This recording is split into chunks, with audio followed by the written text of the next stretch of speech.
මාමාද 4 වන ශ්‍රේණියේ දුවල පුතාලට තමයි මේ පාඩම අරගෙන ආවේ. ඔයාලා මීට පෙර පන්තිවලදී පිල්ලම් ගැන ඉගෙනගෙන තියෙනවනේ.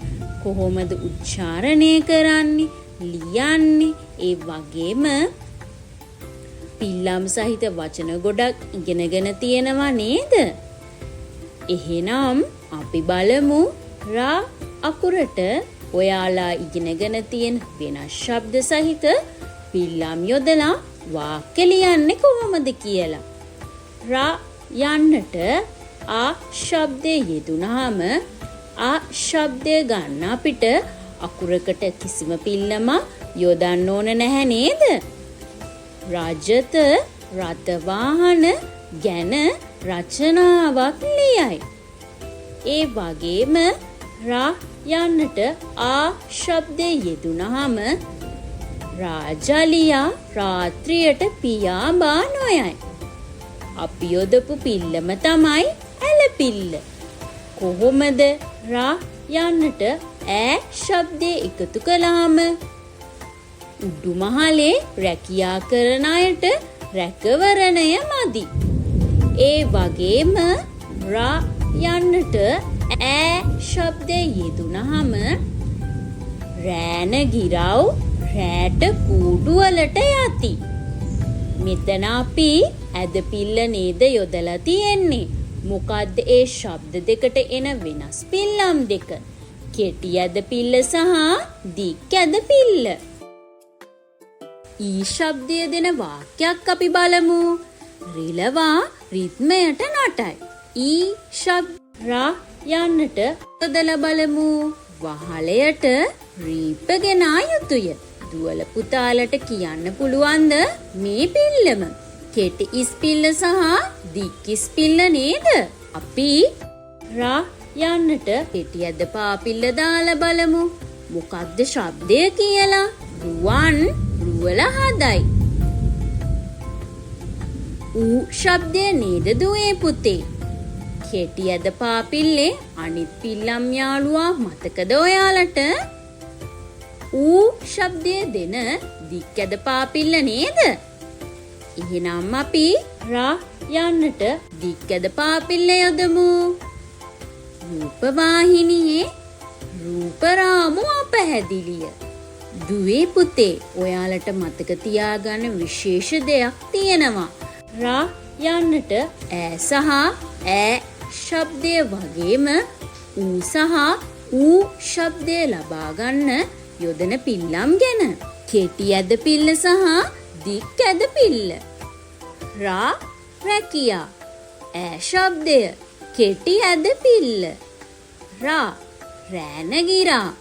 ඈ ශබ්දය දික් ඇද පිල්ල. කෙටි ඇද පාපිල්ල සහ දික් ඇද පාපිල්ල. රා රුවල. ඌ ශබ්දය කෙටි ඇද පාපිල්ල. රා රූපවාහිනිය. ඌ ශබ්දය දික් ඇද පාපිල්ල. දුවේ පුතේ මේ ඇලපිලි දෙක තනියම ලියනකොට එක වගේ වුණාට දෙකේ වෙනස හොඳට මතක තියාගන්න. පටලව ගන්න එපා. මොකද ඇලපිල්ල යොදන්නේ රා යන්නේ ඉහළින්. ඇද පාපිල්ල යොදන්නේ රා යන්නේ බෝලෙ මැදින්. මේ වාක්‍ය බලන්න දුවේ පුතේ. රෙදිවල බරට රෙදිවැල කඩා වැටේ. රා යන්නට දේ මොකක්ද? ඒ ශබ්දය නේද? එහෙනම් පිල්ලම වෙන්නේ කොම්බුව. එහෙනම් ඒ ශබ්දය දෙන කොම්බුවේ පිල්ලම් යාළුවා වෙන්නේ කොඩිය නේද? ඒ ශබ්දය රා යන්නට එන වාක්‍යයක් අපි බලමු. රේකා රේන්දය ගොතයි. අකුරකට ඕ ශබ්දය ලබා ගන්න කොම්බුවකට එකතු කරන්න ඕන පිල්ලම මොකක්ද බලමු. රෝහාන් කැලෑරොදෙහි අතරමං වෙයි. ඇලපිල්ල නේද දුවේ පුතේ? ඒ වගේම ඕ ශබ්දය එන වාක්‍යයක් බලමු.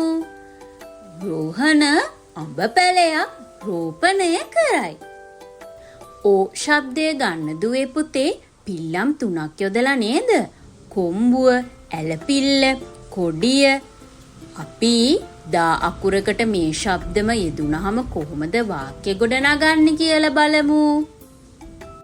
ආ ශබ්දය වගේම ආ ශබ්දය දයන්නට යෙදුනහම දසුන් ලස්සන දර්ශනයක් චිත්‍රයට අඳී.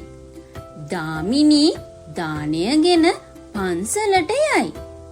දයන්නට යෙදෙන ඇලපිල්ල නිසා ආ ශබ්දය ඇසෙනවා නේද? දැහැමි දැහැත් වට්ටියක් සාදයි. දෑතට දෑකැති දෙකක් ගන්න. බලන්නකෝ දුවේ පුතේ, කෙටි ඇද පිල්ල සහ දික් ඇද පිල්ල දායන්නට යෙදුවම ඈ සහ ඈ යන ශබ්ද දෙක ලැබෙනවා. එහෙනම් අපි බලමු ඊ සහ ඊ ශබ්දේ කොහොමද දායන්න වෙනස් කරන්නේ කියලා. දිනිති දියැල්ල නරඹයි. දීපා දීකිරි දීසියට දමයි. කෙටි ඉස්පිල්ල සහ දික් ඉස්පිල්ල නේද ඊ සහ ඊ ශබ්ද දෙන්නේ දුවේ පුතේ. ඒ වගේම තමයි ඌ සහ ඌ ශබ්ද දෙක ලබා ගන්න අපි කොහොමද පිල්ලම් යොදන්නේ කියලා. දුර ගමන් යෑම දුෂ්කරය.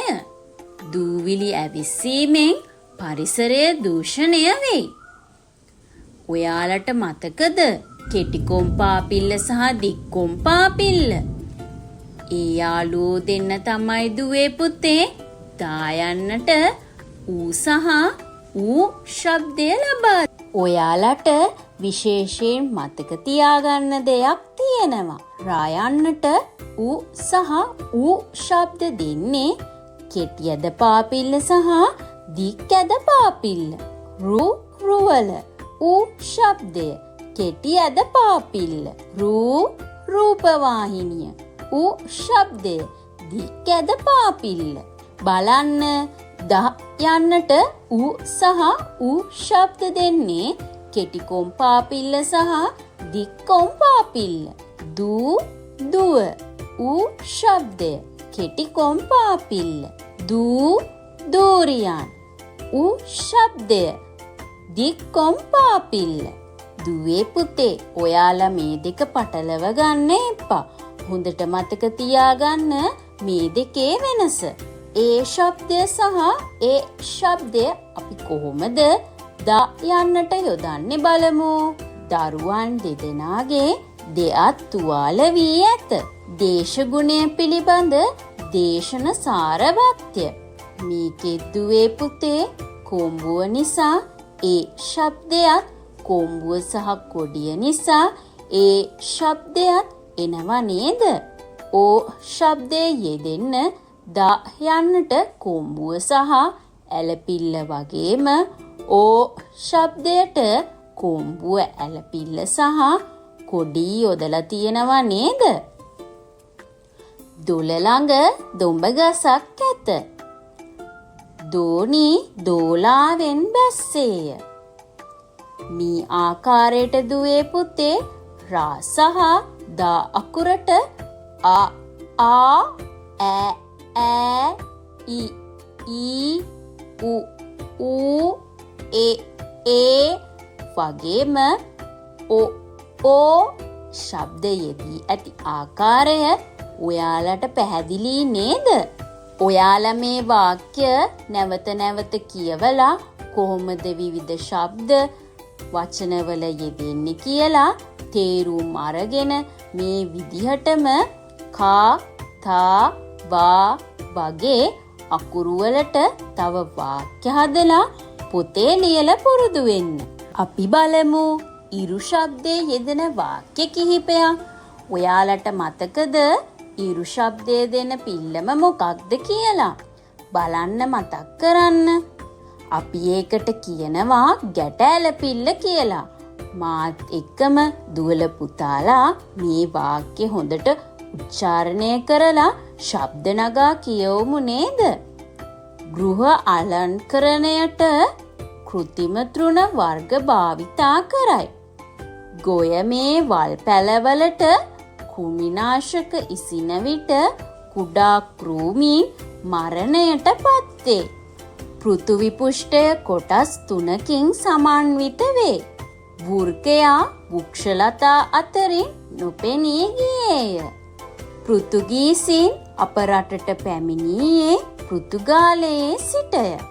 ගෘහණිය ගෘහ භාණ්ඩ පිළිවෙලට තබයි.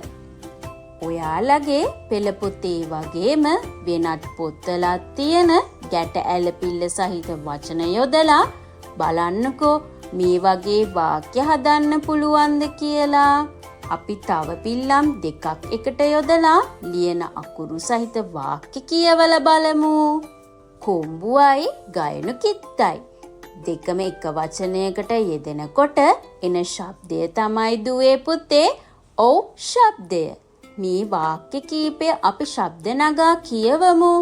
කෞශල්‍යා කෞතුකාගාරය නැරඹීමට ගියාය. කෞතුකාගාරයේ පෞරාණික වස්තු තැන්පත් කර තිබේ. නෞකාධිපති මුහුදේ රළ පහර වැඩි නිසා නෞකාව ආපසු හැරවීමට තීරණය කරයි. අප සැම පෞද්ගලික සෞඛ්‍ය පිළිබඳ සැලකිලිමත් විය යුතුයි. කෞමදී ගුරුවරුන්ට ගෞරවයෙන් සලකයි. කා, පා, නා, සා, ගා කියන අකුරු වලට කොම්බුව සහ ගයන කිත්ත යෙදුනහම කොහොමද ශබ්ද කරන්නේ කියලා දැන් දුවල පුතාලා දන්නව නේද? එහෙනම් ඔයාලගේ පෙළ පොතයි වෙනත් කතන්දර පොතුයි කියවලා කොම්බුව සහ ගයන කිත්ත එක අකුරකට තියෙන වචන තෝරලා ලියන්න පුළුවන් නේද? අපි දැන් කොම්බු දෙකක් සහිත වචන යොදලා වාක්‍ය කිහිපයක් ලියමු. සමාධි ප්‍රතිමාව ශෛලිමය ප්‍රතිමාවකි. අපේ වෛද්‍යවරු කාරුණිකව කටයුතු කරති. දෛනිකව බෙහෙත් බොන ලෙස වෛද්‍යවරයා උපදෙස් දුන්නේය. කියවීම් පොතේ වෛවර්ණ පින්තූර ඇතුළත් කර ඇත. රුවන්වැලි චෛත්‍ය අනුරාධපුරයේ ඉදි කර ඇත. ශා, පා, දා අකුරු වලට අයි ශබ්දය යොදලා තමයි ඒ වාක්‍ය ලියලා තියෙන්නේ. එහෙනම් දුවේ පුතේ අපි තවත් මේ වගේ පාඩමකින් මුණ ගැසෙමු.